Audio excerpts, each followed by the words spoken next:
you know, it did take an act of Congress to do this, but we have the right person right here in Springfield, Massachusetts, to make this happen. We were moving towards the 20-yard line and the 15-yard line, and we hit a strong, not a strong defense, but just it's a process. And we re-engaged Chairman Neal, Congressman Neal, from District 1 here in Springfield.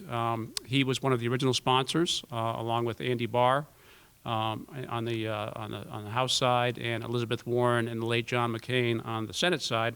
But when it came time to come down to it, we re-engaged very directly with Chairman Neal's office and Billy Tranghese and Zach and everybody in the office.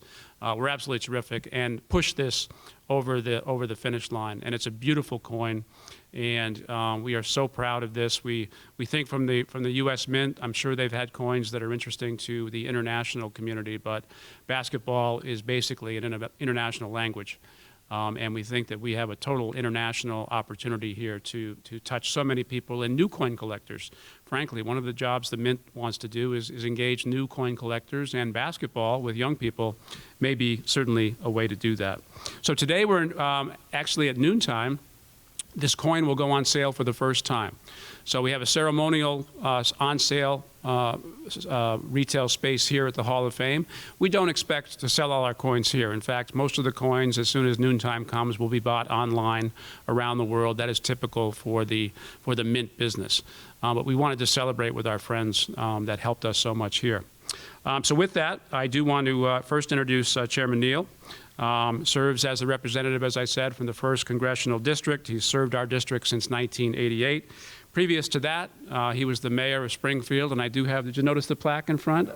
So the cornerstone, we originally started at the campus of Springfield College in 1968, and as part of kind of building the city and moving the city forward, Chairman Neal, when he was mayor, helped move the Basketball Hall of Fame. I was still in diapers at that point, but helped move the Hall of Fame down to the riverfront. And of course, now we're in our third home, and hopefully final home here with the renovations that we have. We've invested $20 million in renovations. We're opening up July 1st with all the appropriate protocols, so people should feel safe visiting here. Chairman Neal is called Chairman Neal because he serves as chairman of the very powerful House Ways and Means Committee. And as I said, I know he loves basketball. He clearly loves Springfield. He grew up in the Springfield school system, played ball locally. And I just want to say, you know, from the Hall of Fame, our board, our Hall of Famers, the entire staff here, thank you so much for sponsoring this bill at the beginning and helping us, and not helping us, but forcing it over the finish line for us. It's going to be a great benefit to the Hall of Fame. There will be a financial benefit to the Hall, but also I think the imagery and sharing the news of Springfield being, basketball being invented in Springfield and the Hall of Fame with its new renovations and our expanded outreach programs is really the benefit here as well. So Chairman Neal, could I invite you to please come up and speak? Thank you, John. Thank you. Thanks to John and Director Reiter, who are here today. And I do feel a sense of paternalism with the Basketball Hall of Fame because I have been part of just about every iteration of the Hall of Fame since its days on the campus at Springfield College. First, as John described, moving it to about maybe 50 yards from here. And a reminder, even at that time, I can tell you who the actors were. You had Governor King and Governor Dukakis, and there was, I believe, about a $7 million initiative from the state that helped move it off of the campus to the riverfront. And from the riverfront, it grew. And I think that's part of the great marketing job that John and his staff, they continue to do here at the Hall. But there's also an $8 million federal grant here at this Hall of Fame under HUD, and much of it was done to make accommodations for pile driving in a wetland and to certainly be consistent with environmental considerations and standards as well. So I call that to your attention because I think that it's a reminder that the Basketball Hall of Fame here in Springfield is an international destination. That's really important to remember. So we have this series of extraordinary attractions here from our museums and our libraries and the arts community, but we've also got the only Basketball Hall of Fame in the world. So my favorite quote here you might expect comes from Bill Bradley, who was one of the nicest human beings I ever met. And somewhere it's in the hall. I have to go looking for it. When he talks about those of us who have in some measure formed part of our persona based upon a lot of cement, tar, woodwork in different gymnasiums or outside. And I played in every park, I think, in western Massachusetts, played in certainly every field house, played in every high school gym, and every CYO gym at the time. And this sport, as I noted, is an international sport. Despite all the talk, a lot of sports have not caught on internationally. We talk about it, and just as we have sort of a resistance to some sports that we think, even though the world adores them, they've had trouble catching on in America, but not basketball. And part of that is, I think that any young man or any young woman, all you need is a rim and a ball. It's the simple game that you get to play. And one of the other parts about it that I always like, you could do some great pickup games, and you could find people that wanted to play.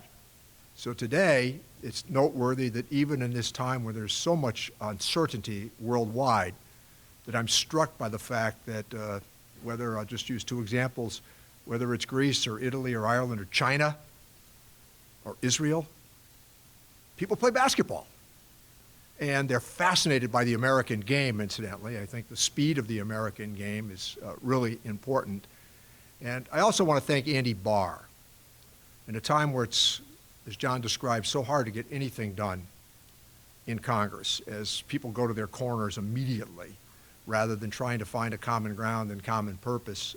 Andy Barr, who is about as devoted a basketball fan as you're ever going to find from Kentucky, and a friend to me, he stayed when we had one of the initial kickoffs here because at Springfield College, Kentucky had a prospect. And he stayed for the day because he wanted to see the prospect. And that's what happens in Kentucky.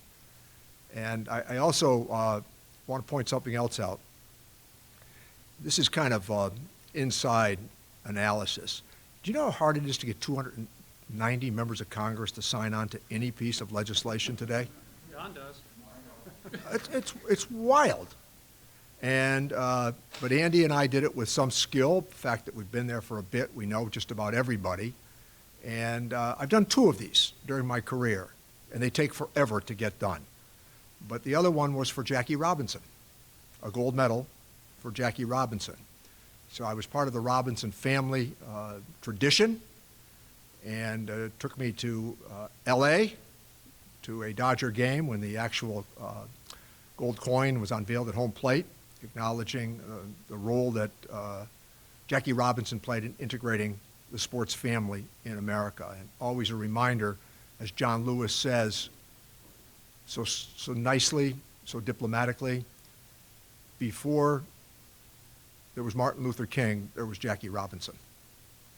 And that's a reminder of how important the integration of sports has made America a better place to live for all of us. And I was prompted in this case by John Doleva in the Hall of Fame to get this coin accomplished. And it was the Boston Red Sox that prompted me to get the gold medal for Jackie Robinson. I met with them a number of times and they asked me to do it. The last point I want to mention is how important the American Mint is.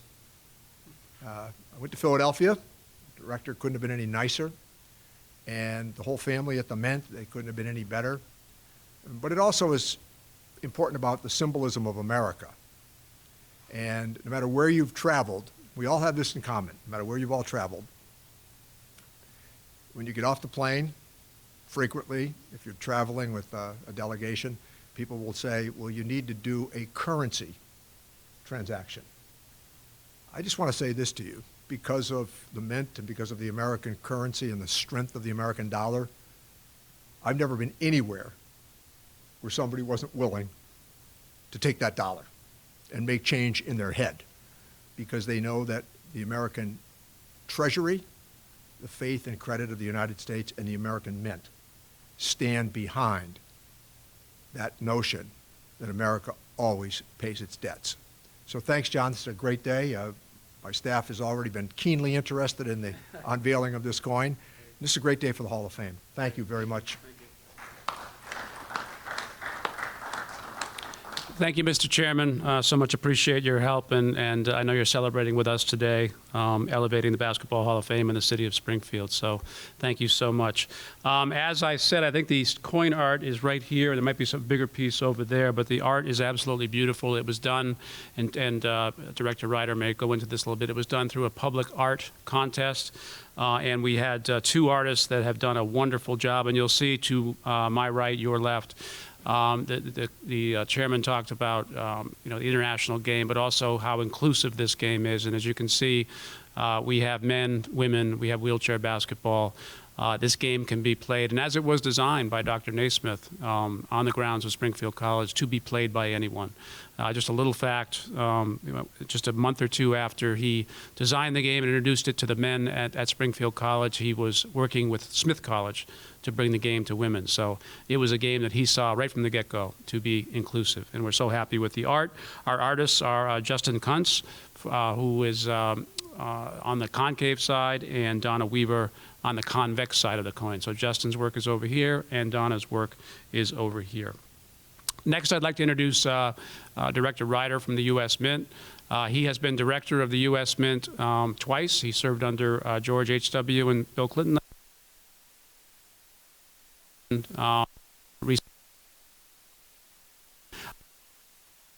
Once we get it approved and the hard work seemingly was over, it was a joy to work with the U.S. Mint. This group is dedicated to making a process like this, the coins that we have, the best it can be. And we had multiple meetings, marketing. I think we stretched maybe a little bit of some of the comfort zones, but Director Ryder was always there with us. So impressed with the artwork, the artists.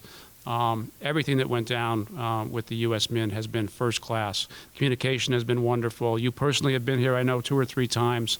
I know he's a big basketball fan as well. Director Ryder, thank you and your staff, your group, those wonderful people at the Philadelphia, back in March before the COVID shutdown. And it was a wonderful ceremony and really an education about the U.S. Mint, the importance of it, and how many wonderful people you have at the U.S. Mint. So Director Ryder, if you'd come forward.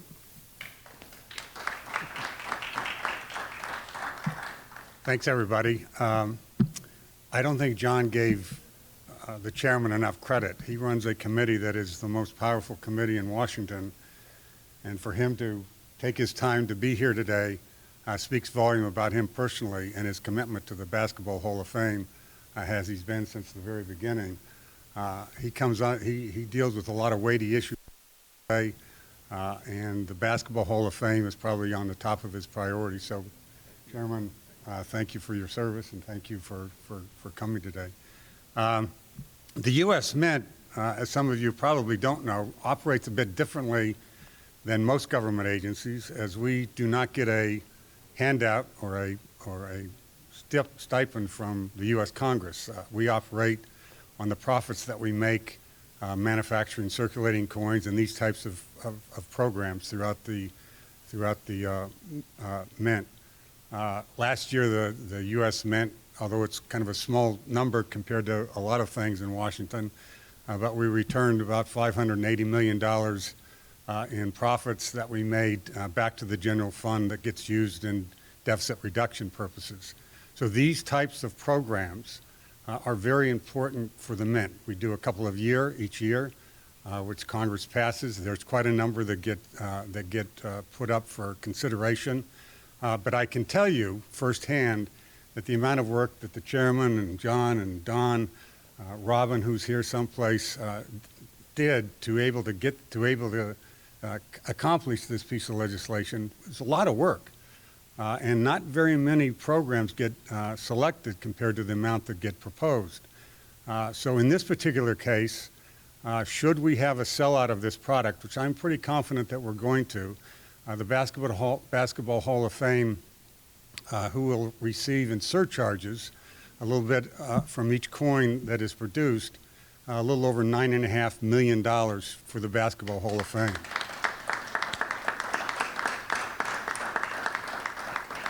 And I can tell you that they're going to deserve every bit of it.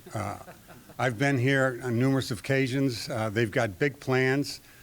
This museum is a spectacular tribute to the global game of basketball, one that I started playing as a young kid. I never was very good, but I really loved the game, and I taught it to my kids and so on and so forth.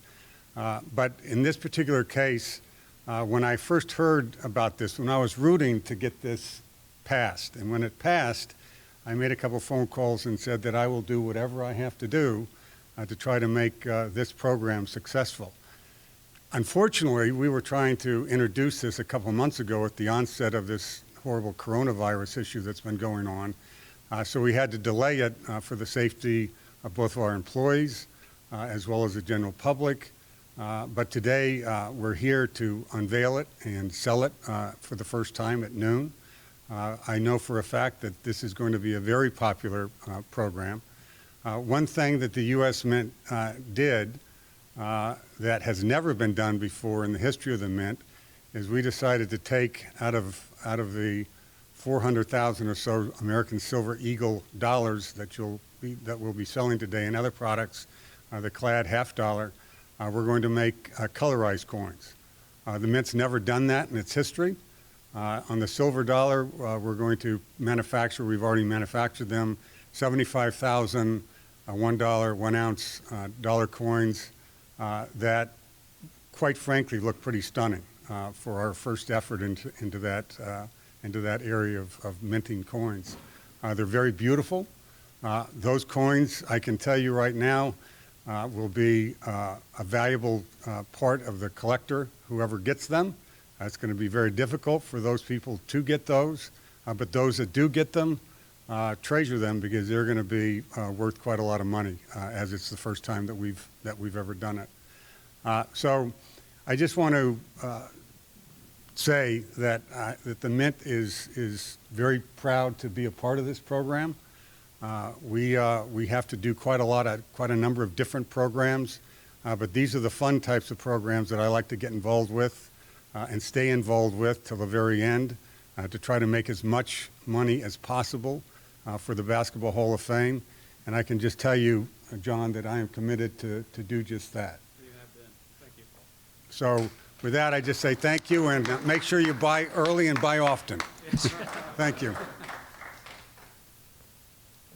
Obviously, previously a sales guy himself, right? But thank you. As I think Director Ryder said, the surcharges, there's no cost to the taxpayer for the benefits that are coming to the Basketball Hall of Fame. Coin collectors pay a surcharge for this, so it benefits the Mint. They actually make some money, and these surcharges are sent to us. And I thank you for the reminder about Chairman Neal, but I have to say, you're so accessible in this district. It's almost like, not that we take you for granted, but thank you so much. I mean, he's just everywhere all the time here. So he's part of our community very much. So, but he does have a very, very important role. So I do want to acknowledge that for sure, as I did in my opening comments. So with that, we are done here. And Don Senecal, the mastermind of this project, has the coins. I think we're going to pose for a picture. Is that correct?